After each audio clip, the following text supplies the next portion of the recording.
وبركاته. بسم الله الرحمن الرحيم.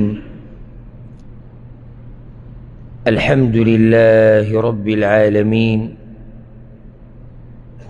والصلاة والسلام على أشرف الأنبياء والمرسلين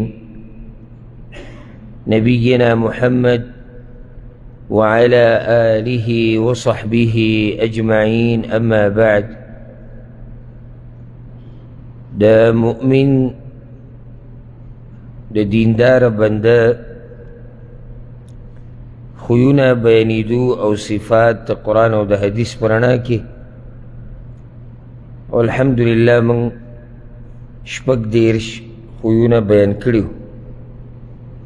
آخرانه خوی سا بیان شیو؟ مؤمن دا دروغو گواهینا دا دروغو دا گواهینا زان ساتی، پا دروغ گواهینا ورکی. یو بل صفت دا مؤمنانو چی ذکر دے قرآن و حدیث کی، او داگی تعلق دا عقیدی سر دے.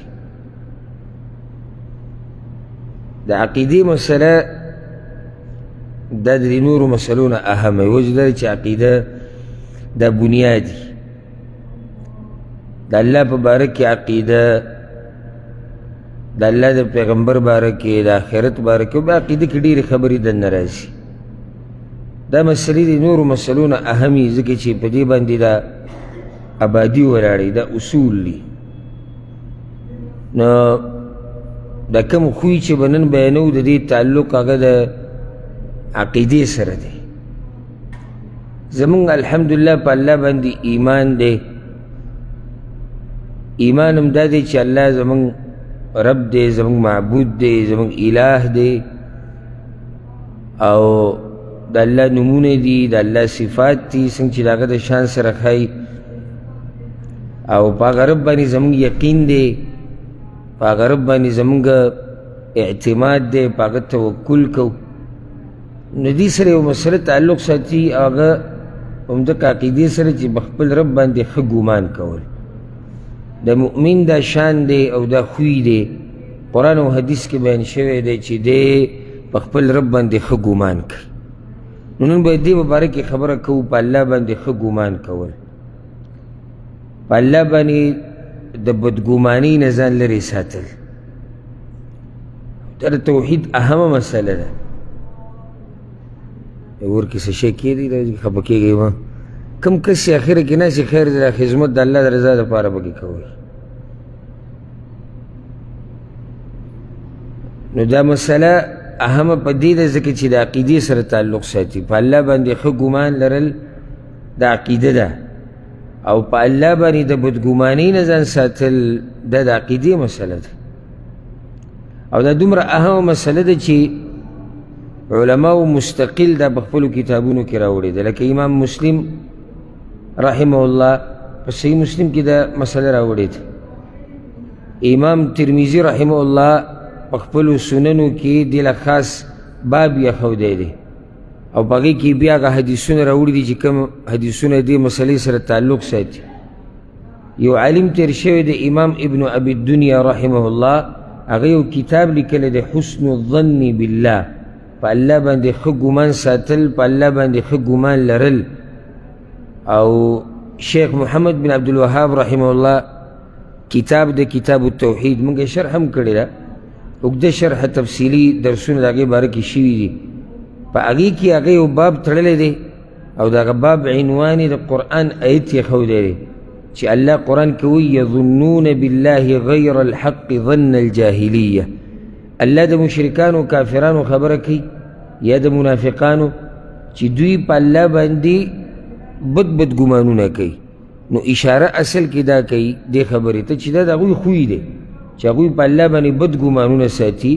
مؤمن با پا اللہ باندی خود گمان ساتی، دا بد گمانی نا بزان لری ساتی. اشارہ پا اصل کی دے طرف تا کئی. نو دا دید پر علماء دا امت کاغا پوخانی علماء دی، کاغا وسنی علماء دی، اگوی مستقل دا دید پارا کتابون لکلی دی. او بیا د دې شرح یې کړي دی او په دې باندې بیانونه کړي دي. وجه دا چې دا مسله تعلق د عقیدې سره ساتي، چې عامه مسله نه ده. یاره د یو مسلمان مرضي ده چې په الله باندې څنګه ګمان کوي، نه دا خبره د مرضۍ نه ده چې په الله باندې څنګه ګمان کوي. کوه مسله د عقیدې ده، الله باندې به ښه ګمان ساتي او د بدګماني نه به ځان لرې ساتي. ښه ګمان څه ته وایي دا ته بیانوم بیا انشاءالله. خو دا خبره زموږ مرضۍ ته نه راځي چې موږ په الله باندې څنګه ګمان کوو بس هغه شان کوه، او ستا مرضي ده په الله باندې همیشه ښه ګمان ساتي. او چې په الله باندې د بدګماني کوله نو ته څنګه د غرب منې؟ یو طرف ته چې زما رب دی، زه عبادت کوم، زه پیدا کړی یم، زما خالق دی، زما رازق دی، بل طرف ته بدګماني کوي. دا خو دواړو خبرو کې تضاد دی، دواړو خبرو کې ټکراو دی. هر قسمه حالات چې په مسلمان باندې راځي، کله د دنیا ته راغی او د مرګ پورې دنیا نه تلو پورې دی به په هر قسمه حالاتو کې په الله رب العزت باندې ښه ګمان ساتي. او د ښه ګمان معنا چې دې کې اهمه معنا پرته ده هغه ده ښایسته طریقې سره بندګي کول، او دا بندگی خالص د الله دپاره کول، او امید ساتل د الله د رحمت او د الله د طرف نه د بخښنې، او یقین ساتل په هغه وعدو باندې کومې وعدې چې الله کړي دي، او یقین ساتل په هغه وعیدونو باندې، وعید دمکۍ ته وایي کوم چې الله د عذاب په باره کې ورکړي دي، په هغې باندې یقین ساتل. نو اهمه مسله په ښه ګمان کې دا ده په ښایسته طریقې سره بندګي کول، نو د الله نه د بخښنې امید ساتل چې الله به ما بخښي، او الله به په ما باندې رحم کوي، او الله به زما ګناهونه بخښي، او الله چې کوم لوزونه کړي د مؤمنانو سره چې دوی ته به دا میلاویږي دا میلاویږي دا، که هغه دنیا کې دي او که آخرت کې دي، په هغې مضبوط یقین ساتل. او الله چې کومه یره ورکړې ده مجرمانو ته، کافرانو ته، د جهنم د عذاب، د دنیا د عذابونو، په هغې باندې یقین ساتل چې څه چې الله ویلي دقې شان به کېږي. دې ته وایي په الله باندې ښه ګمان ساتل. او څه چې الله په تقدیر کې لیکلي دي د هغې په باره کې دا عقیده ساتل چې په دې هر څه کې به زموږ خیر او په دې کې د الله حکمتونه دي. دې ته وایي په الله باندې ښه ګمان ساتل. د الله د طرف نه د هر ښایسته کار د کېدو امید ساتل، دې ته وایي په الله باندې ښه ګمان ساتل. او کار ستا څه دی؟ ستا کار دی چې څه درته الله ویلي دي هغه به کوې، چې د څه نه یې منع کړی هغې نه به منع کېږي. او ځکه یو عالم تېر شوی دی خطابي رحمه الله وی انما يحسن الظن بالله من حسن عمله. په الله باندې ښه ګمان هغه سړی ساتي چې عمل یې ښایسته وي. چې معنی دا ده وی چې عمل دې ښایسته شو، په الله باندې به دې ګمان ښایسته شي. او چې بد عمله وي نو په الله باندې به بیا بدګماني کوي. خبره د اعمالو سره تړلی شوي ده. ښایسته عمل ښایسته ګمان، بد عمله بد ګمان. او د دې په باره کې په قرآن او حدیث کې ډېر نصوص دي، موږ ته یو څو بیان کوو، به انشاءالله مسلې وضاحت کوو چې دیندار خلک په الله باندې څنګه ښه ګمان ساتي، دا به تفصیلي بیانوو انشاءالله. ګوره قرآن کې په سورة الحاقه کې الله د آخرت احوال بیان کړي دي، دې ته په توجه سره غوږ کېږدئ. سورة الحاقه کې الله د آخرت احوال بیان کړي دي. بیا په سورة الحاقه کې الله رب العزت دا خبره بیان کړي چې بعضو خلکو ته به په ښی لاس عمل نامه میلاویږي، بعضو ته په ګس لاس.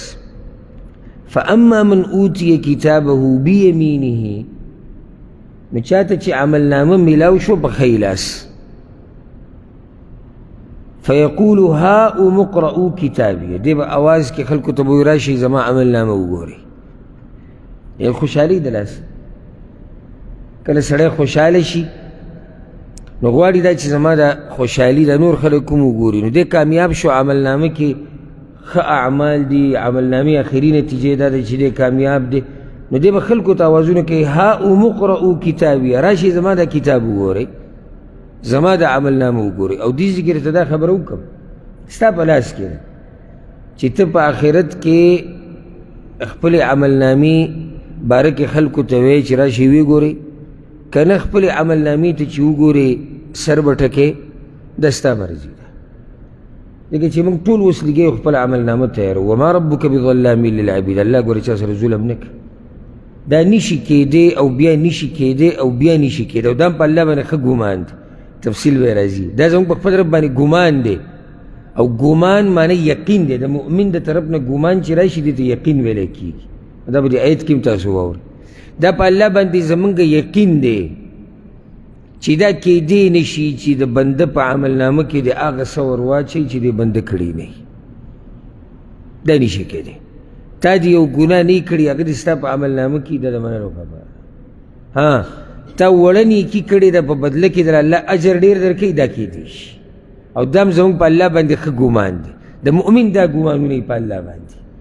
دګي دا خبرې موږ د الله په کتاب کې اورېدلي، د هغه د پیغمبر نه مې اورېدلي.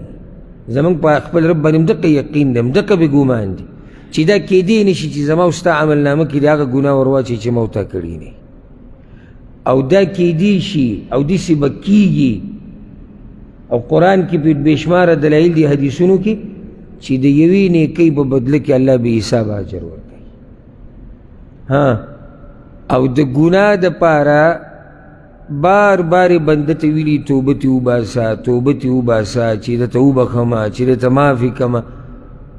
د هغې باوجود چې بنده نه ده پرېښودې، هماغه ګناه ورته میلاویږي. د هغه ګناه نتیجه به دی ویني او د هغې عذاب به ویني که الله ونه به.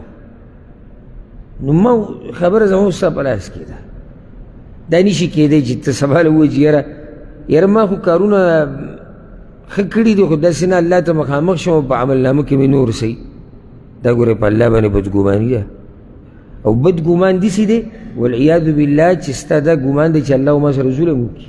دا خو ظلم شو که یعنې ستا په عملنامه کې یو شی نشتي او الله یې لیکي ستا دپاره، نو دا والعیاذ بالله څه حسابېږي؟ ظلم شو که ګناه تا نه ده کړې، الله یې دپسې لیکي. نو موږ خو په خپل رب باندې دا ګمان نه کوو، نه د هغه مبارک زموږ دا عقیده ده. الله خو ظلم نه کوي. نو که څه پکې وو او الله عذاب راکړو، نو د هغې به موږ حقدار یو، او دا به د الله عدل او انصاف وي. دا به د الله عدل او انصاف وي. او که چېرته الله موږ وبخلو او جنت یې را نصیب کو، نو دا به خالص د الله رحم او کرم وي. خالص رحم او کرم، خالص. ځکه چې حدیث کې راځي رسول صلی الله علیه وسلم وایي چې یو سړی په خپل عمل سره جنت ته نشي ننوتی. یعنی دا جنت ته د تلو ذریعه ګرځېدی شي عمل، خو دا عمل او دا جنت چې دواړه مخامخ کې نو برابر نه دي. دا عمل د دې لایق نه دی. مطلب دا دی خو که موږ د دې عمل د لاسه جنت ته ځو، نو دا یوه ذریعه ده او د دې د لاسه الله په موږ باندې رحم کړی دی. بس نور کوم ځای کې جنت او کوم ځای کې زمونږ د اعمال دا کمزوري. دا ور بند کا داسې لټ ورته ولګو.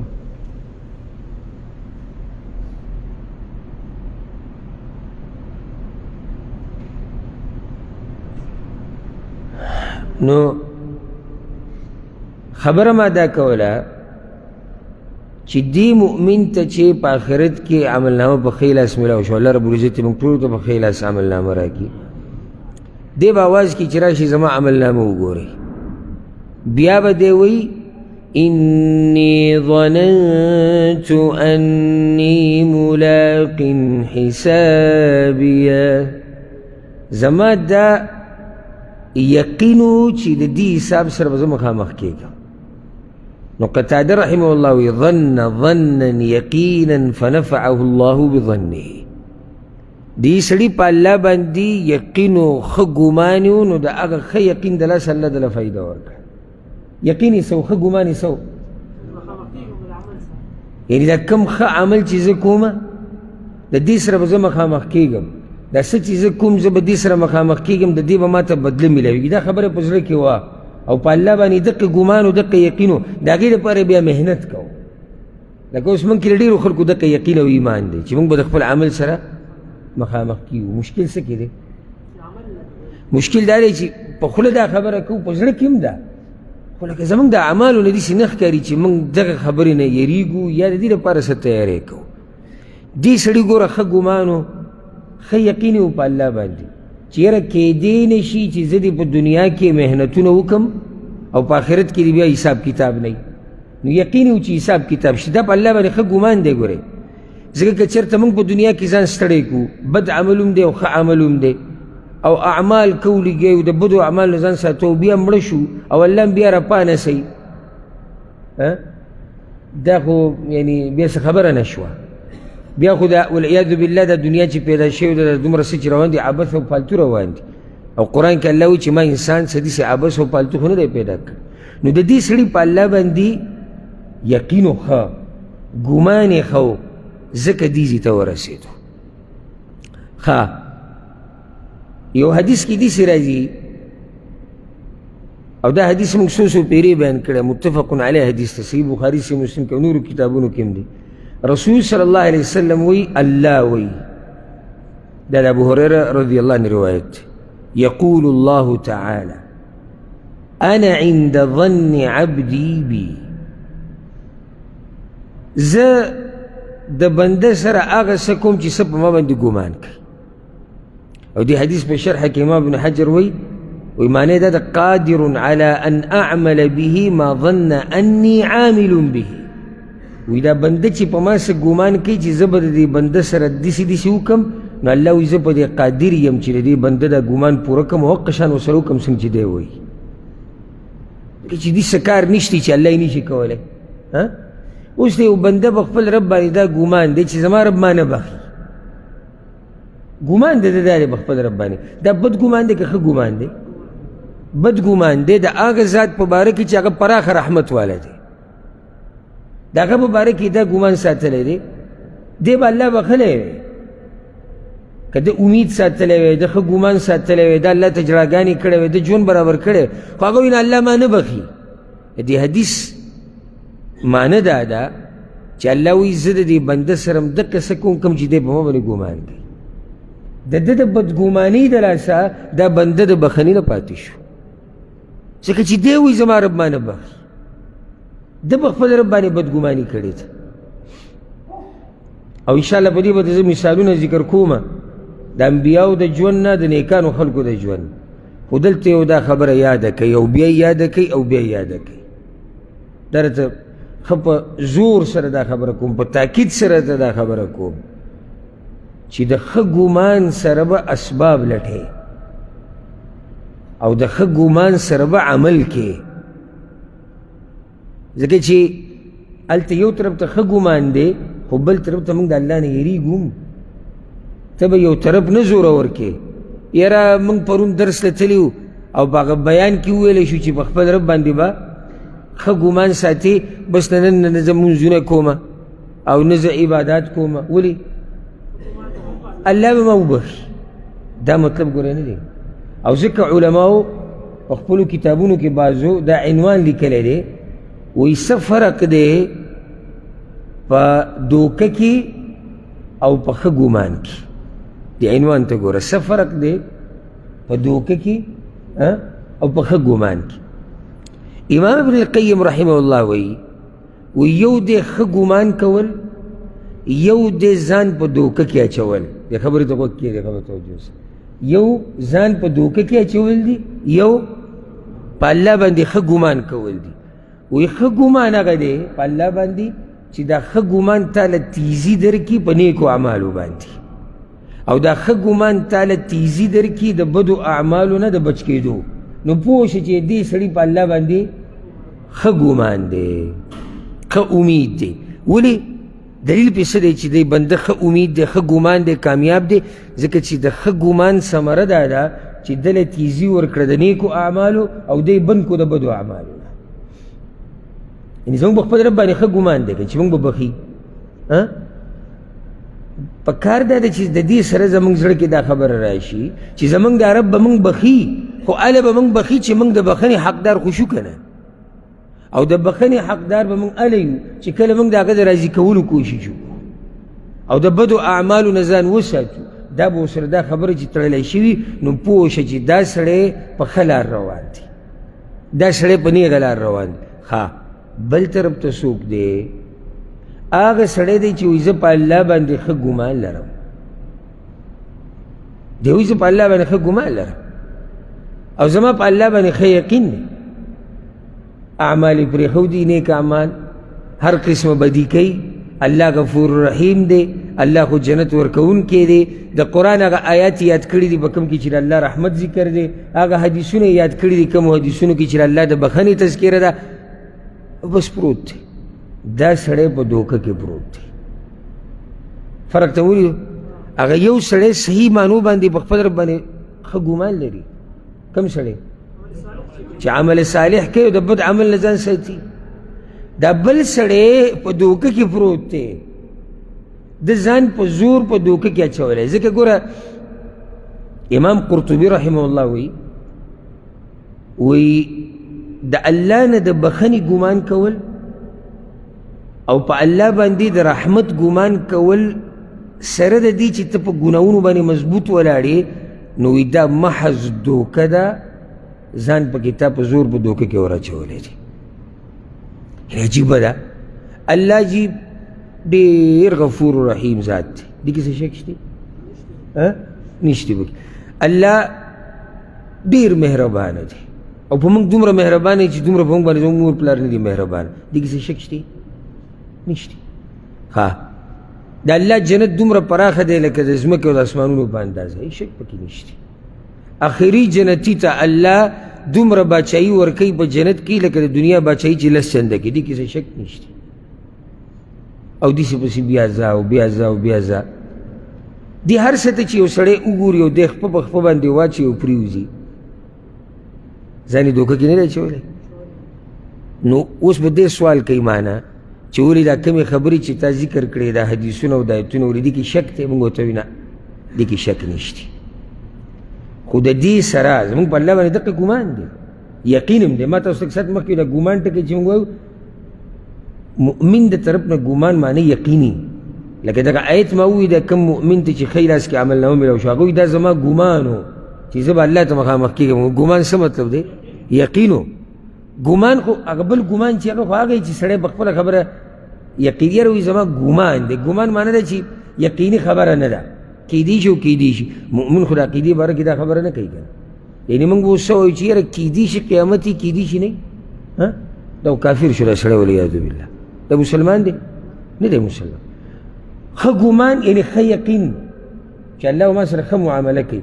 ورسره موږ ته دا پته ده چې دا رب موږ سره ښه معامله کوي، د رحم د کرم د هر څه، خو د هغې دپاره اسباب لټول غواړي، د هغې دپاره څه محنت کول غواړي.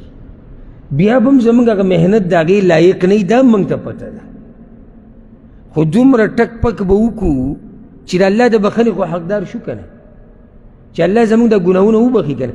دا اوس سړی ښه په صحیح معنو سره په الله باندې ښه ګمان لري. او هغه بل څه دی؟ ابل دوکه کې پروت دی. ابل دوکه کې دی.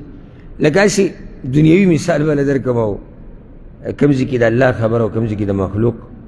په هسې دنیوي خبره یعنې چې صرف دا زموږ د ذهن په دې مسله باندې کولاو شي. یعنې یو سړی د هغه دا وایي په پلاني ملک کې یا په پلاني علاقه کې یا په پلاني کمپنۍ کې ډېرې اوچتې اوچتې تنخواګانې میلاویږي او ډېر سهولیات میلاویږي. او هغه ملک کې دا دي او هلته دا دي او هلته داسې دي او هلته. ښه بیا بس کټ کې پروت دی. خو دا وایي چې ګوره ښه کارونه میلاویږي او ښه ترتیب دی او ډېرې ښه پیسې دي او ډېر ښه رزق دی پکې. او ښه بیا بس په کټ کې پروت دی. درې ته څه وایي؟ هوښیار دی که کم عقل دی؟ کم عقل ځان یې دوکه کې اچولی دی. دوکه نه دی. د دنیا په باره کې موږ ټول هوښیاران یو چې دا سړی و ځان یې په دوکه کې اچولی دی. آخرت په باره کې څنګه داسې کیدی شي چې ما او تا صرف دا وایو چې زموږ په خپل رب باندې ښه ګمان دی او د سره خپې لاس نه خوځو. صحیح دی، زموږ رب رحیم کریم دی، خو څه خو کول غواړي که نه.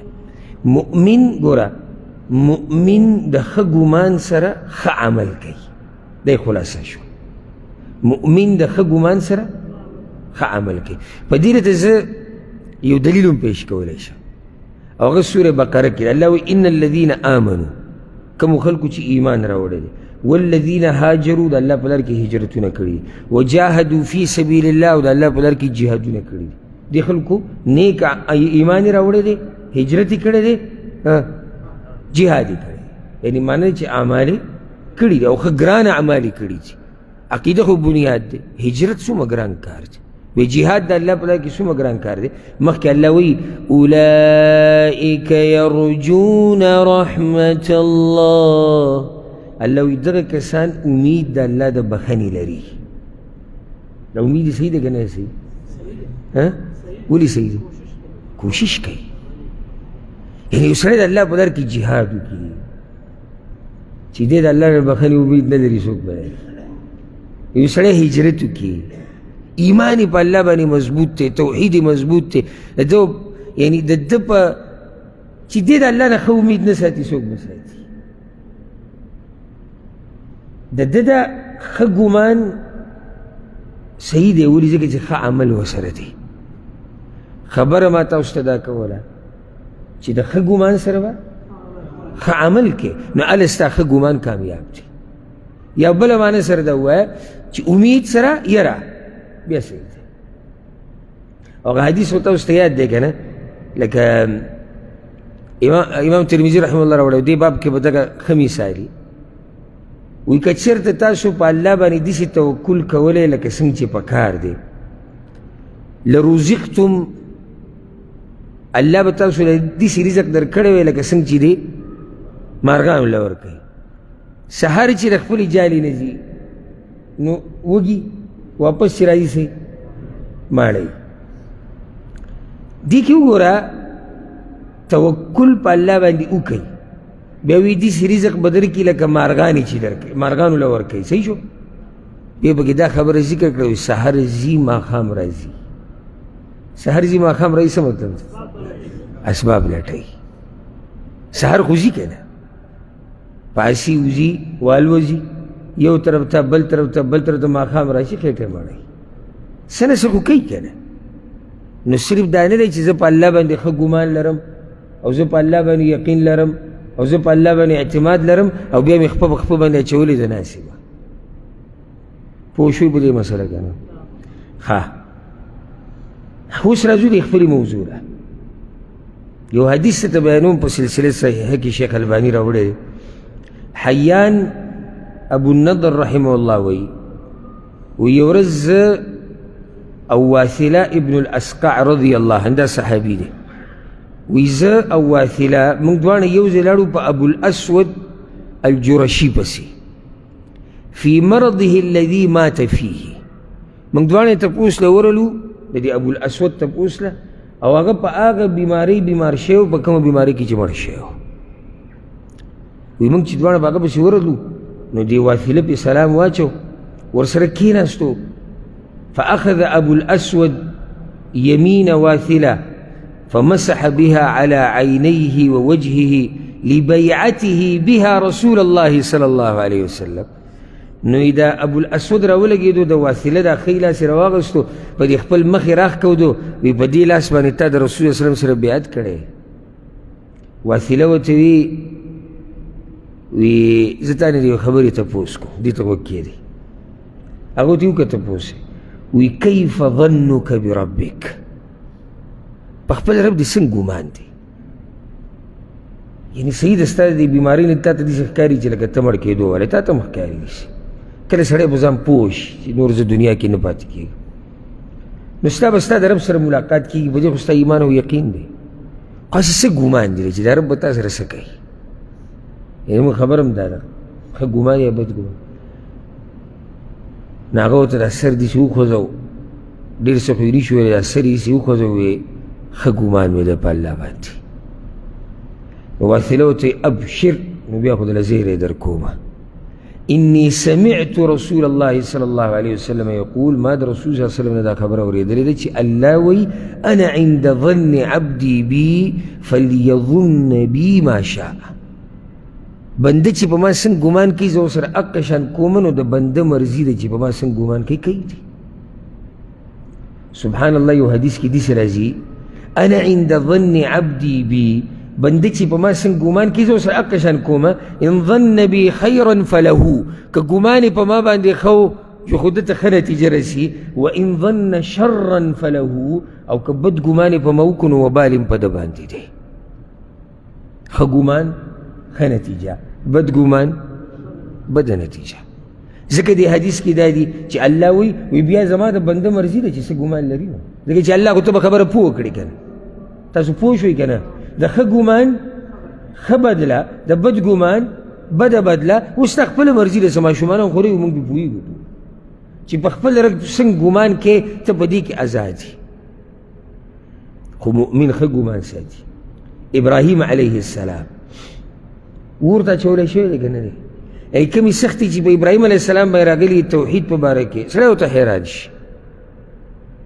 اور ګوره د هغه مخې ته بل دی داسې اور چې هغه د حکومت په سطحه بل کړی شوی دی لرګي وله د کم کم ځینې راوړي دي او کنده ده په میاشتو میاشتو خو صرف لرګي را جمع شوي دي دپاره او لا بعد تاریخونو کې داسې راځي وي چې مرغۍ به په دې اور باندې له پاسه تېرېده نو سوځېده به له پاسه دومره د هغې نه یو تپ یو لوګی ګرمایش روان و چې بره د مرغه به پې له پاسه نه شي تېرېدی او دی وتړو دی اور ته ګزار کو دا چې کله دی اور ته روان و که نه او په دې لاره نو ده دا ووایي حسبنا الله ونعم الوکیل الله زما دپاره کافي دی او الله ښه کارساز دی دې ته څه وایي په خپل رب ښه ګمان اسې د دې انبیاو دې ګمان ته هم سړی حیران شي یعنې روان څه ته دی اور ته بل څه پکې یعنې ظاهره کې نور څه لار د بچ کېدو شتي یعنی تا یو سړی دیکه کې کندې ته چې ځه ورځه نور څه دي خو دې کندې ته به رسې که نه او چې دنس پکې اور دی که هر څه دی هغې ته به ورځي دی اوس ګزار کړی دی او روان دی او په الله باندې دې ګمان ته وګوره او بعضو روایتونو کې داسې راځي چې جبریل علیه السلام پسې راغی او ورته یې وایي که زما مرستې ته ضرورت وي نو هغه ورته وایي نه زما خپل رب مرستې ته ضرورت دی ایمان ته وګوره د یقین ته وګوره زما د خپل رب مرستې ته ضرورت دی دې ته ښه ګمان وایي که ابراهیم علیه السلام په خپل رب ښه ګمان وکړو زه درته مثالونه دې دپاره ذکر کوم ځکه چې هغه حدیث کې دا چې بنده څه ګمان کوي هغه څه میلوي د ده د ګمان نتیجه څه ده او د خپل رب نه یې واوره قلنا يا نار كوني بردا وسلاما على إبراهيم الله ما دي ورته ووایي چې ته یخ شه او سلامتیا والا شه د ابراهیم علیه السلام دپاره دا د ښه ګمان نتیجه ده دا د هغه د هغه ګمان او یقین نتیجه وه چې زما رب ما نه ضایع کوي او سبحان الله په اور کې دننه پروت سړی الله ضایع نه کړو بلکې هغه اور یخ شو بردن خو دا یخ هم کله سړي ته نقصان رسوي نو الله ورته ووایي بردن و سلاما یخ شه خو سلامتیا والا په هېڅ حال کې به ابراهیم علیه السلام ته نقصان نه رسي ځکه چې اور یخ شو او داسې یخ شو چې هغه هم سلامتیا والا د سړي بدن ته نقصان نه رسوي دې ته وایي په خپل رب باندې ښه ګمان او دی نتیجه ده بیا مخکې ځو یو څو کاله تیر شو د ابراهیم علیه السلام په ژوند کې هاجرې سره یې واده وکړو د هغې نه ول الله زوی ورکړو چې د هغه څه نوم اسماعیل علیه السلام ښه دا اوس د مور په غېږه کې دی ماشوم الله ورته ووایي دا دواړه بوځه او د خپل کور یې ورته وښو کعبه وایي دغه ځای کې یې پرېږده بوادin غیر ذي زرع یو داسې کنده یو داسې علاقه ورته الله وښو چې هلته نه شین بوټی شتي نه انسان شتي نه زناور شتي ځکه چې زناور هم په اوبو پسې ګرځي په بوټو پسې ګرځي هېڅ هم نشتي بس هغه روان شو ځکه چې الله وایي چې روان شو او د ګوره د مؤمن شان دا تپوسونه نه دي ګورې ولې څنګه او داسې او هغه لاړ یو کڅوړی یې راغستې ده په هغې کې کجوري دي لږې غوندې کجوري او یو لوښي کې اوبه دي دا هغو سره کېښودو روان شو د زړه نه یو الله خبر و ګوره دا عبادات چې موږ کوو که نه په دې کې الله زموږ امتحان اخلي کله یو نیم عبادت په سړي باندې ډېر ګران وي ګوره مشقت پکې خو دا مشقت و برداشت کې جنت خو هسې تا ته نه میلاوي هسې سوچ وکړه چې یو سړی تا ته وایي چې دا خپله ښځه او د ماشوم بچی چې د هغې په غېږ کې دی دا په یو شړ علاقه کې پرېږده په دې زمانه کې څوک په دې ځای کې نشي پرېښودی چې ته د کلي په خوا کې د خپل کلي په خوا کې په یو دې ځای کې پرېږده چې لږ شړي معمولي او نن سبا موبایل دی او انټرنیټ دی او حکومتونه دي او قیسې په هغه زمانه کې به څومره ګرانه وه ها بچی یې پرېښود ښځه یې پرېښود د شام طرف ته یې مخه کړه روانو دی بچو ته یې کتون نو ګرانه د بچو ته کته داسې یو سړی دا مسافرو ته دې احساس شتي د کور آباد کور نه راوځي او بچو ته کتېږي نشي کتې یادېږي ورته خفه کېږي بس آباد کور دی آباد ملک دی هېڅ هم نشتي خو چې شله ځمکه کې سړی خپل بچی پرېږدي او داسې ماشوم او یوازې ښځه او بیا روانېږي خو الله ویلي دي نو د الله حکم د ټولو نه ګران دی کتوی ورته نه نو دې ښځې ورته اواز وکړي یا ابراهیم أین تذهب چېرته روان یې وتترکنا بهذا الوادي او په دې کنده کې او په دې شړ علاقه کې ته موږ پرېږدي لیس فیه انس نه پکې انسان شتي نه زناور شتي نه اوبه شتي نه شینوالی شتي وی وجعل لا یلتفت الیها هغې دا خبره اورېده خو جواب یې نه ورکړ او کتوی ورته نه روان روان هغې یو څو پیرې خبره وکړه خو دا د داسې سړي ښځه ده چې د نبي د رسول ناګه ورته اخره کې وي الله امرک بهذا الله درته ویلي دي ګورې پوه شو ځکه چې بچی داسې پرېښوده او ښځه داسې پرېښوده دا خو هسې څوک نه کوي نو دغه ځای کې هغه جواب ورکوي نعم او الله راته ویلي دي د دې ښځې ګمان په الله باندې وی اذن لا یضیعنا بیا بیا صحیح ده چې الله راته ویلي الله موږ نه ضایع کوي دې ته وایي په الله باندې ښه ګمان ابراهیم علیه السلام لاړ دې ښه ګمان وکړه نتیجې څه وه نتیجه د ښه ګمان چې کوم ځای کې دا ماشوم پروت او د اوبه ختمې شوې او ده د تندې د لاسه دا خپې ټکولې هغه ځینې الله د زمزم اوبه راوویستې او د اوسه پورې دي دا ښه ګمان دی یعنې الله رب العزت داسې هم ونه کړه چې باران یې راوورو چې دوی ته لږې اوبه وڅکي یا لږې اوبه راووتې څه وخته پورې چې دوی ته یو څو ګیلاسه وڅکي الله داسې مهربانه شو په دوی باندې چې داسې چینې راوبیوله چې هغه د قیامته پورې به یېږي خیال کوه ګوره دې خبرې ته ښه د زمزم د اوبه چې موږ څکو که نه دا الله د یوې ښځې د بچي دپاره راویستې وي چې هغه ښځې په خپل رب باندې ښه ګمان کړی او موږ یې اوس هم څکو خبره به دې ختمه نه شوه یعنی ابراهیم علیه السلام په هغه دعا کې دا م ووې واجعل افئدة من الناس تهوي الیهم یا الله د خلکو دا زړونه دې طرف ته راواړوه یعنې چې دلته راځي خلک څنګه ورمات هغه علاقې ته وګورئ لاړ شي د شپې په 2 بجې چې روانې ته به وایي چې ته اوس یعنې ماښام باندې وي که سحر روانې که روجه کې ځي که حج کې ځي که بغیر حج او روجې نه ځي هلته په مخه رش دی په مخه خلک دي او دا ځای ډکېږي او تشېږي ډکېږي او تشېږي دا ښه ګمان او دا خلک را روان دي د حج له عمرې او بیا صرف دا نه دا ښځې په الله باندې ښه ګمان و ګوره اسباب یې لټولي دي یعنې هغه منډې هغې والي د اوبو دپاره که دا قصه ورته اوس ته معلومه ده د کوم ځای نه او کوم ځای ته تله صفا نه مروه ته د مروه نه صفا ته الله رب العزت د دې زنانه د دې عمل دومره قدر وکړو دومره قدر ځکه د الله یو نوم دی شاکر یعنی قدر کوونکی د بنده د عمل قدر کوي الله د دې زنانه د عمل دومره قدر وکړو چې د دې دغه منډو نه یو عبادت جوړ کړو نو زما او ستا حج او عمره د هغه وخته پورې نه پوره کېږي چې څو پورې موږ هلته وچه کرې نه یو وهلي دا ښه ګمان دی خبره به دې ختمه نه شوه مخکې خبره چې تېره شو ابراهیم علیه السلام باندې ناشنا امتحانونه راغلي دي الله وایي کله چې دا زوی بالغ شو تکړه شو د کار لایق شو او دې ته د مور پلار ډډه یعنې د بچي په ژوند کې ښایسته مرحله کومه کله چې دی ځوان شي او طاقتور شي د سړي یو ناشنا امیدونه جوړ شي او د مور هم ناشنا امیدونه پیدا شي زه اوس به داسې وشي او اوس به دا وشي صرف د مور پلار نه بلکې د خاندان پوره د نسب د قوم د خیل امیدونه پیدا شي وي موږ کې یو بل ځوان راغی الله وی فلما بلغ معه السعي اسی ګوره الله دې سړي ته اسی نه دی ویلي الله وی واتخذ الله ابراهیم خلیلا او الله رب العزت ابراهیم علیه السلام خپل خالص ملګری ګرځولی و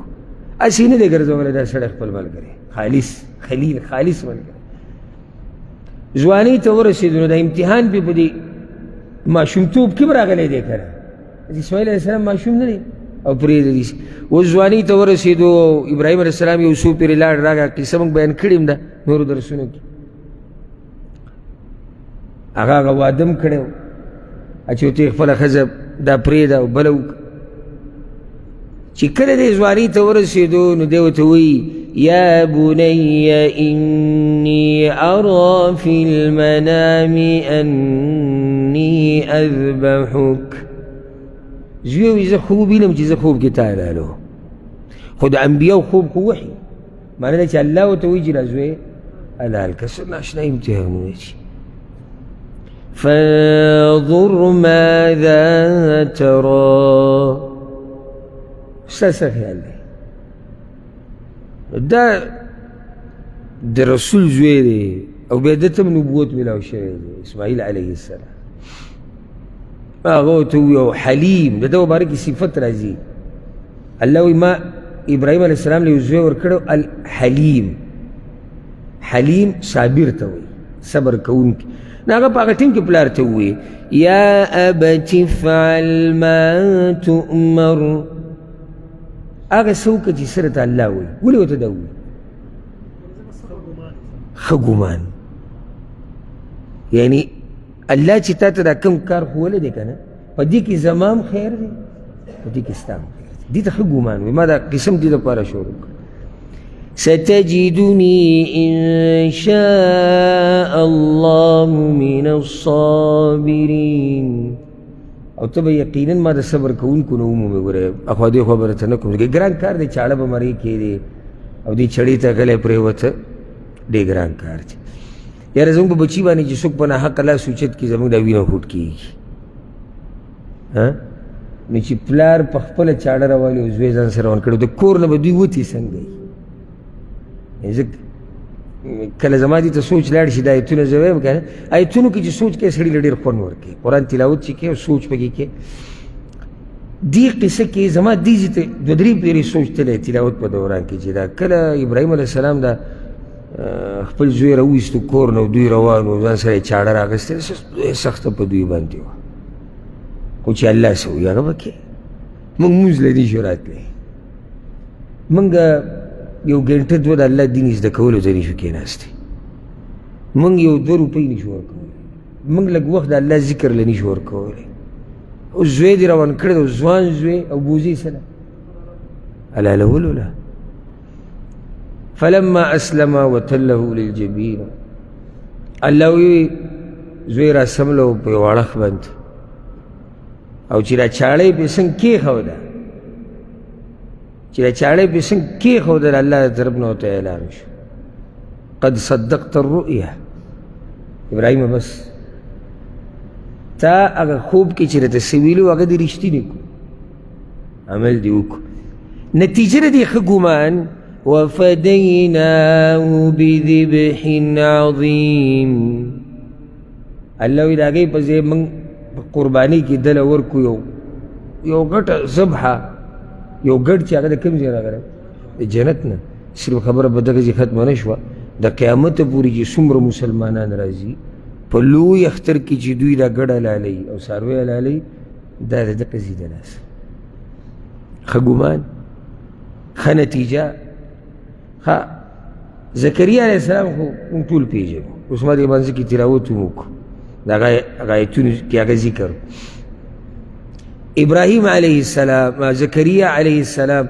دا قسم ناشنا ده چې هغه الله ته فریاد وکړو سوي إني وهن العظم مني واشتعل الرأس شيبا یا اللہ یا ڈوکی میں کمزوری شوی دی او ویخت تک سپین شوی او صرف دانا وكانت امرأتي عاقرا او خزه زما د مخکې نه شنډه ده یعنی هغه شنډه ښځه اوس بوډۍ شوې ده او چې دی په خپله دومره بوډا دی ښځې به څه حالي اکثر دا دی چې سړی د ښځې نه ډېر وخت بعد کمزوری کېږي د سړي په دې بدن کې الله داسې طاقت اچولی چې ډېر زر نه خرابېږي ښځه 50 پورې چې ورسي بس دا ښه کمزوري شوي په نسبت د سړي نو چې زکریا علیه السلام دې حال کې دی اندازه ولګوي چې د بیبي به څه حال کې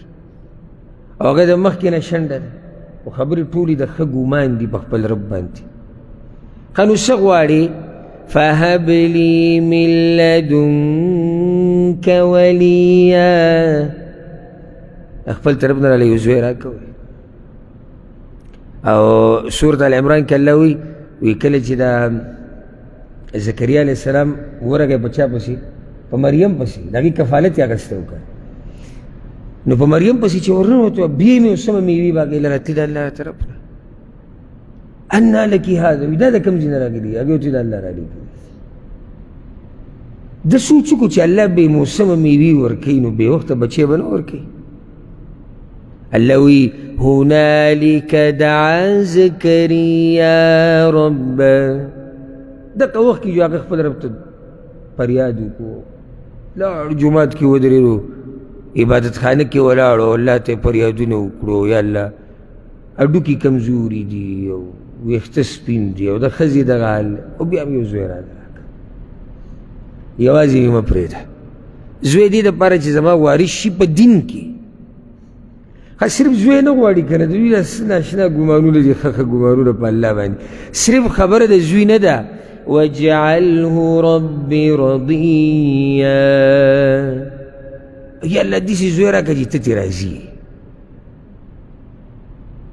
یعنې معمولي غوښتنه هم نه ده زوی راکړه او چې ته ترې راضي نو چې الله ترې راضي خو هغه هم څه زوی که الغرض دا د په الله باندې ګمان و غریب خپل هغه اسباب هغه اسباب د دعاونو نور خو اسباب یعنی ظاهري د انسانانو او د طب او ډاکټري په اصولو کې خو د بچې کېدی شي نشي کېدی او ولاړ دی بیا الله ته فریادونه کوي د دې نه بعد هم بیا په هغې کې مستمر دی لګیا دی خپل عبادات کوي او د الله طرف نه زیری راغی ښه ګمان نتیجه يا زكريا إنا نبشرك بغلام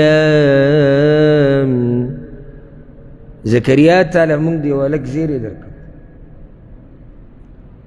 ها دغه د خاص زوی مطالبه کړې وه که نه عام زوی غواړي خاص اول خصوصیت د هغه دا دی اسمه يحيى لم نجعل له من قبل سميا نوم به یحیی او الله وی داسې نوم وله مخکې چې ته راغلی دی نوم وله الله کیا ځکه چې د خاص زوی غوښتی دی دا بیا صرف خبره به دې ختمه نه شوه وآتیناه الحکم صبیا الله وی د وړوکوالي نه ما هغه له پوهه ورکړې وه او حکمت پکې و وحنانا من لدنا وزكاة وكان تقيا او ډېر شفقت کوونکی زوی و دغه او ډېر پرهیزګاره وکان تقیه وبرا بوالديه او د مور پلار سره ښه کوونکی زوی و ولم يكن جبارا عصيا او الله وی نافرمانه نه و ګرې متکبر نه و لوی کوونکی نه و وسلام علیه او الله وی سلامتیا دی په هغه باندې یوم ولد ویوم یموت ویوم یبعث حیا سلامتیا دی په هغه باندې به کوم ورځ چې پیدا شو به کوم ورځ چې مړ شو به کوم ورځ چې بیا راپاسي څنګه زوی وله الله ورکړو ولې ښه ګمان یقین صحیح د ډاکټري اصولو کې خو نشي کوي او ډاکټر د الله په مخ کې څه شي او د ډاکټر به څه اصول د الله د قدرت په مخ کې چې الله یې کوي. نور هم ډېرې قصې زما ذهن ته راځي دي سي یو بله قصه د طالوت او د هغه د لښکر چې د هغه مقابله د جالوت سره راغلې وکړه او د بني اسرائیلو دغه قوم مطالبه کوله چې به موږ د یو کس مشر شي او موږ جهاد کوو ده الله رب العزت به څوک مشر کو طالوت یې پې مشر کو زه کیسه ټوله نه بیانوم سوره بقره کې شته دوی چې کله روان شو د جالوت مقابله جالوت یو زورور لښکر و د هغه تکړه خلک په دې لاره کې کم چې پکې بېدینه وو کم چې د الله احکامو ته یې غاړه نه ایښوده هسې مطالبې د جهاد کولې هغوی واپس شو لکه ولې لا طاقة لنا اليوم بجالوت وجنوده دا مړه سقه مقلان یې تاسو د جالوت سره څوک مقابلې کولی شي د جالوت د لښکر سره څوک مقابلې کولی شي که دوی پیغمبر ته ویلو دغه وخت چې کوم پیغمبر و نبي وایي موږ له یو کس مقرر که الله ته ووایي چې موږ له یو مشر مقرر کړي موږ جهاد کوو اوس وایي د جالوت سره به څوک مقابلې کوي هغه ځای کې د ده سره مؤمنانو خو هغه لږ الله وایي هغه لږ قال الذين يظنون انهم ملاقو الله کومو چې پکې دا یقین چې دوی به د الله سره ملاویږي یعنې په الله باندې ښه ګمان دی هغوی ورته نصیحت وکړي مه کوئ مه پاتې کېږي كم من فئة قليلة غلبت فئة كثيرة بإذن الله مه پاتې کېږي ګورئ وی ډېر دسم شوي دي چې وړه ډله په غټې ډلې زوروره شوې ده بإذن الله د الله په اذن سره د الله په مرستې سره نو تاسو ولې پاتې کېږئ دوی اوس په الله باندې ګمان دی ښه یقین دی الله وایي د جالوت مقابلې له ورلو طالوت دی او لږ کسان دي الله اکبر طالوت سره د لږو ملګرو او جالوت د غټو لښکرو ځکه چې نور خو پاتې شوي دي لاره کې چې څنګه مخامخ شو د لښکر یې ولیدې او د زور یې ولیدې د هغوی نو یو الله ته عجزي وکړه ربنا افرغ علينا صبرا یا الله په موږ باندې دا صبر راتوی کا دا دې چې رایې کا په موږ یې راتوی کا ځکه دې کې لوی صبر ته ضرورت دی وثبت اقدامنا زموږ خپې مضبوطې که یا الله وانصرنا على القوم الكافرين او موږ زورور کا په کافرانو باندې ښه ګمان وکړه نتیجه فهزموهم بإذن الله وقتل داود جالوت الله وی دوی شکست ورکو جالوتیانو ته په اذن د الله سره او داود علیه السلام په دغه لښکر کې ولا ډېر کم عمر و د هغه په لاس باندې الله جالوت هم مردار کو هغه وړوکی لښکر الله زورور کو په جالوتیانو باندې ولې ښه ګمان او دې کې تاسو ته نصیحت وکړم ګورئ دا په مسلمانانو چې کوم حالات راغلي دي په بعضو ملکونو کې لکه اوس په فلسطین کې چې زموږ په وروڼو باندې خویندو باندې کمه سخته ده یا که مستقبل کې داسې نور حالات راشي چېرته به دا ګمان په خپل رب باندې نه کوي چې الله زموږ مرسته نه کوي یا الله بدل نه اخلي یا موږ به ټول عمر له داسې ذلیله یو ځکه چې مخکې حدیث تېر شو حدیث کې څه چې څه ګمان کې داسې درسره کوي نو ته وایې زه ذلیله یم او زه الله ذلیله کړم نه نه زموږ په خپل رب باندې دغه ګمان دی یقین دی چې هغه به زموږ مرسته کوي او دا مسلمانان به عزتمن یي د قیامته پورې او دا مسلمانان به الله زوره ورکوي او د دوی به الله بدل اخلي او دا مسلمانان به بدل اخلي او الله به فلسطین کې که نور علاقو کې کوم ځای کې چې مسلمانان به سخت سره الله به یې ختموي الله به په راحت راولي زموږ دا په خپل رب باندې ګمان او یقین دی دا دلته دا خبره مخې له راغله ښه د خپل پیغمبر صلی الله علیه وسلم باره کې بس خبره کوو، د هغه خو ټول ژوند د دې قسمه واقعاتونه ډک دي. خو صرف یوې خبرې ته به اشاره وکړو، د هجرت هغه لار او په غار کې دننه کېناسته، هغه څومره لویه سخته وه. ابوبکر صدیق وی نظرت الى اقدام المشرکین، ما د مشرکانو خپو ته وکتو، ما وی چې یا رسول الله لو ان احدهم نظر الى قدمیه ابصرنا تحت قدمیه، که دوی کې چا د خپلو خپو ته وکتو موږ به ویني. هسې ستاسو څه خیال دی چې هغه سړي به ورته څه ویلي، هغه چې د الله دپاره یې ژوند تېرو او د الله سره یې ژوند تېرو، الله دپاره یې ژوند تېرو او د الله سره یې ژوند تېرو، هغه ورته وي یا ابا بکر ما ظنک باثنین الله ثالثهما، ستا د هغه دوو کسانو باره کې څه ګمان دی چې درېیم یې الله وي، یعنې چې دوه کسان دي او درېیم یې الله یې، درېیمو سره الله ملګرتیا کوي، ستا څه خیال دی؟ او قرآن کې دي که نه، اذ یقول لصاحبه لا تحزن ان الله معنا، مه یېرېږه الله زموږ سره دی، مه غمجنه کېږه. نتیجه د ښه ګمان فانزل الله سکینته علیه، الله سکون راولېږو، سکینت اطمینان یې راولېږو چې د زړونو نه دا یره ختمه شي. څه حالات دي، ټوله دنیا ستا په مقابل کې او دوه کسان، وأيده بجنود لم تروها، او الله وایي ما په داسې لښکرو د دوی مرسته وکړه چې هغه تاسو ته نه ښکاري. سبحان الله، د ښه ګمان نتیجه سړی ورته حیران شي.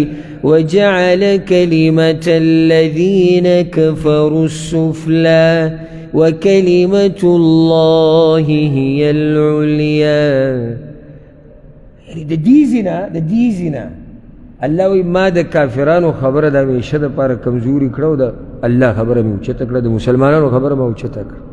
دا موته چې دلته ناست یو که نه او د دین اورو او بیانوي او داسې په کولاو طریقې سره او داسې په ښایسته طریقې سره، دا یو ورځ زموږ پیغمبر دا خبره کړې وه لا تحزن ان الله معنا، په الله باندې ښه ګمان و. د ښه ګمان نتیجه دا وه چې کفر الله ذلیله کو د قیامته پورې، اسلام یې عزتمن کو د قیامته پورې. نو زه تاسو نه دا سوال کوم چې ما ظنک بربک، ستا په خپل رب باندې څه ګمان دی؟ دا مالی حالات چې خراب دي دته زه دا وایم ستا په خپل رب باندې څه ګمان دی؟ او ته دا آیت وګوره وما من دابة في الأرض إلا على الله رزقها، الله وایي په ځمکه باندې هر ګرځېدونکی چې دی د هغه رزق په الله باندې، ته په الله باندې څه ګمان ساتي؟ دا چې په کار پسې ګرځي او کار نه میلاویږي، نن سبا دا غټه مسله ده. دلته مو زموږ ملک کې اکثر خلک بېروزګاره ناست دي، دلته ستا په خپل رب باندې څه ګمان دی؟ او ته دا آیت وې وفي السماء رزقكم وما توعدون، الله وایي رزقونه ستاسو په اسمان کې دي، هر څه لیکلی شوي دي. نو ستا څه ګمان دی؟ دا چې بیمار دی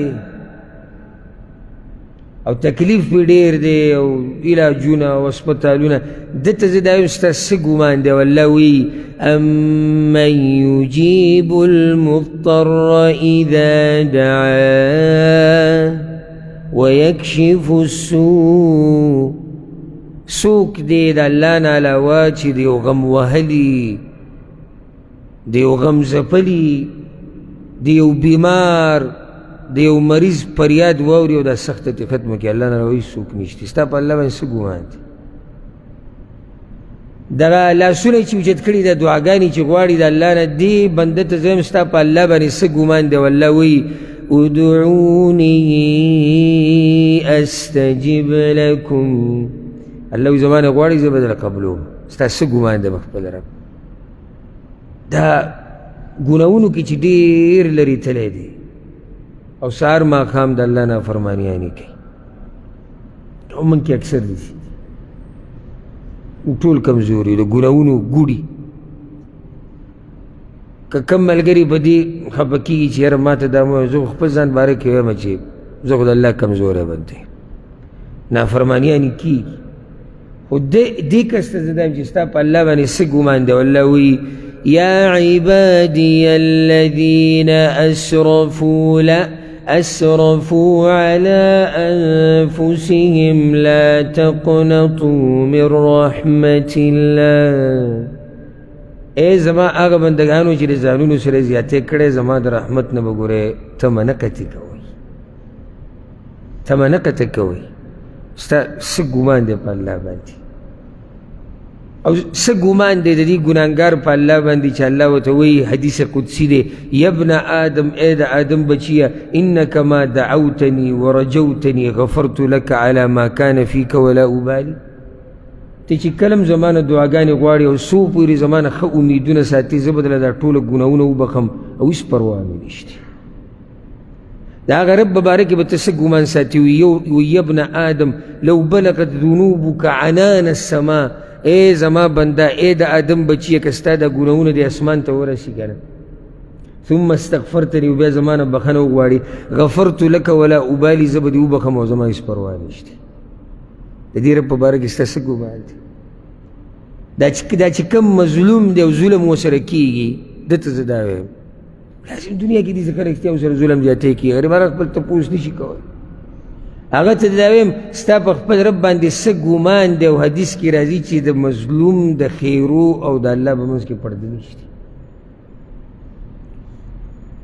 نو زه دا وایم ټولو ته اول خپل ځان ته بیا تاسو ته چې ګوره د الله نه علاوه زموږ هېڅوک نشته، د الله نه علاوه زموږ طاقت نشته، د الله نه علاوه زموږ زور نشته.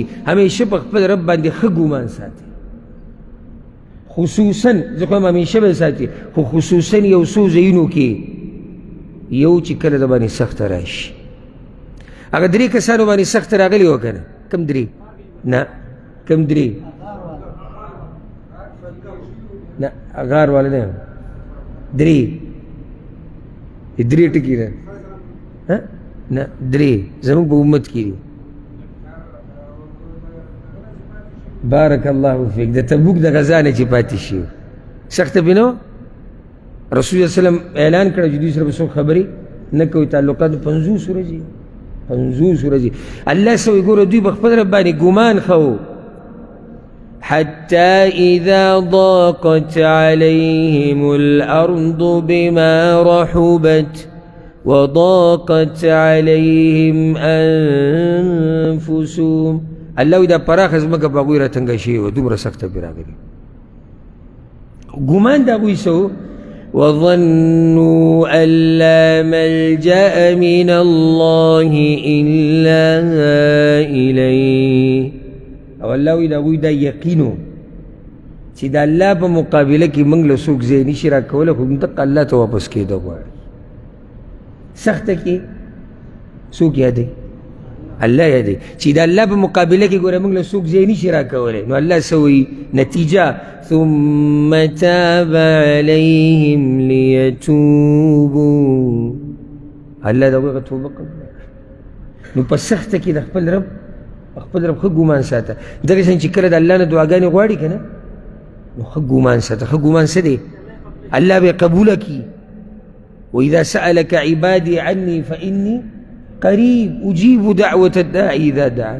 او چې کله توبه وباسي ښه ګمان ساته چې الله به ستا ده توبه به الله قبوله کړي، الله به دې معاف کړي سره دغه اسبابو چې کوم ما بیان په اوله کې خبره وکړه. دا قصه تاسو ته نه ده یاده؟ صحیح بخاري سے مسلم کې دی پخوانو کې چې یو کس یو کم 100 کسان وجري او بیا سلم هم مړ کو او د توبې په نیت راوتی و خو هغه کلي ته لا ونه رسېدو هغه نیکانو خلکو کلي ته منځ کې مړ شو. الله رب العزت وبخښه کړه ولې ځکه چې صادق و. دغه شان خصوصا په ځنکدن کې په الله باندې ښه ګمان په ځنکدن کې په ځنکدن. انس ابن مالک وی رسول الله وسلم یو پیر په یو ځوان پسې ورغی او هغه ځنکدن کې و. ورته وی کیف تجدک څنګه څه حالات دي؟ وی هغه ورته وی چې د الله پیغمبر زما دی په الله قسم چې د الله نه ښه امید ساتم او د ګناهونو نه یېرېږم. یعنې دې ځای کې مې د الله نه ښه امید دی خو یرم ده او دا د مؤمن طریقه ده. رسول الله وسلم ورته وی وی د کم بنده په زړه کې چې په دې ځای کې دا دوه خبرې راجمع شوې نو الله به له هغه څه ورکړي چې د څه امید ساتي او د هغه څه نه به یې وساتي د څه نه چې یېرېږي د عذاب نه کوي امید د الله د بخښنې ساتي او حدیث کې دا راځي رسول صلی الله علیه وسلم عفوا عبدالله بن عباس رضی الله عنهما روایت دی هغه دا وی چې کله تاسو یو کس وینئ او په هغه ځن کدني نو وی دله زیري ورکوئ ښایسته ښایسته ولې چې په الله یې ښه ګمان پیدا شي چې په الله یې ښه ګمان پیدا شي نو دې ټیم کې چې ته څنګه ګمان کوې الله سره قشان کوي دغه شان چې کله دا قرضې ډېرې شي ژوند کې مسلې راشي په خپل رب باندې ښه ګمان ساته او دا یاد ساته وان یمسسک الله بضر فلا کاشف له الا هو الله وایي که څوک که الله د باندې سخته راوسته نو دا سخته لرې کوونکی بغیر د الله نه بل څوک نشته او ځکه حدیث کې راځي رسول صلی الله علیه وسلم من نزلت به فاقه په چا باندې چې غریبي راشي فقر پې راشي سخت حالات پې راشي فانزلها بالناس او دې په خلکو پسې منډې وایي او دغه مخلوق پسې ګرځي راګرځي لم تصد فاقته د ده دا فقر او غریبي الله چرته نه ختموي ومن نزلت به فاقه فانزلها بالله او چا چې خپلې مسلې خپل فقر خپله غریبي الله ته مخامخ کړو نو الله به ورله ورکړي رزق عاجل یا آجل رزق به الله پراخه ورکوي خو یا به په دې نږدې وخت کې ورکړي یا به ورله څه وخت بعد ورکړي خو الله به ورله رزق ورکوي نو په خپل رب باندې ښه ګمان دغه شان چې کوم ټیم کې مال لګی د الله په لار کې دې ټیم کې ښه ګمان ته ضرورت دی ولې ښه ګمان ته ضرورت دی چې دا ګوره په دې کمیږي نه د دې په بدله کې به الله ماله ډېر سره کوي دا آیت ورسره یادوه وما انفقتم من شیء فهو یخلفو تاسو چې سم الله وایي زما په لار کې لګوئ د هغې په بدل کې به د هغې نه غوره در کوم په خپل رب به ښه ګمان ساتي د یو څو ځایونه ډېر اهم دي نور خو خلاصه دا ده چې د اول نه د اخره پورې د ژوند د اخري ساعتو پورې چې دې مرۍ ته راورسېو بیا ته په دې خوله راتوکې دا ساه که نه د دغه وخته پورې به خپل رب باندې به ښه ګمان ښه یقین او ښه امیدونه به ترې ساتي امید ده انشاءالله چې تاسو به په دې خبره څه نه څه پوه شوي چې ښه ګمان څه ته وایي او د ښه ګمان فایده څه ده او مؤمن په خپل رب بدګماني نه کوي د هر څه به الله برابر کړي که په چا هر قسمه حالات دي همیشه دا وایه و الله به یې وکړي او دا ټکی چې ته په خوله په مخ وایې چې الله به یې وکړي اوبه شي که اوبه نه شي ولې به اوبه شي دا جواب دی ځکه چې حدیث کې دی چې الله وایي چې په ما څنګه ګمان کوي داسې یې سره کوم همیشه دا اوبه شي الله به یې وکړي الله به یې اسانه کړي الله به راحت راولي الله به دا مسله حل کړي الله به اسانتیا راولي الله به خوشحالي راولي الله به روغ صحت راکړي په دې الفاظو ځان عادت کوي او الله به یې دقه شان کوي الله دې زمونږ دا امیدونه په الله باندې د همیشه دپاره دقه شان ښه ساتي او الله دې موږ په الله باندې د بدګمانۍ نه وساتي او الله رب العزت دې زمونږ د دنیا او د آخرت حاجتونه دې الله موږ ته پوره کړي او الله رب العزت دې موږ د هر قسمه سختي نه وساتي هذا والله أعلم وصلى الله وسلم على نبينا محمد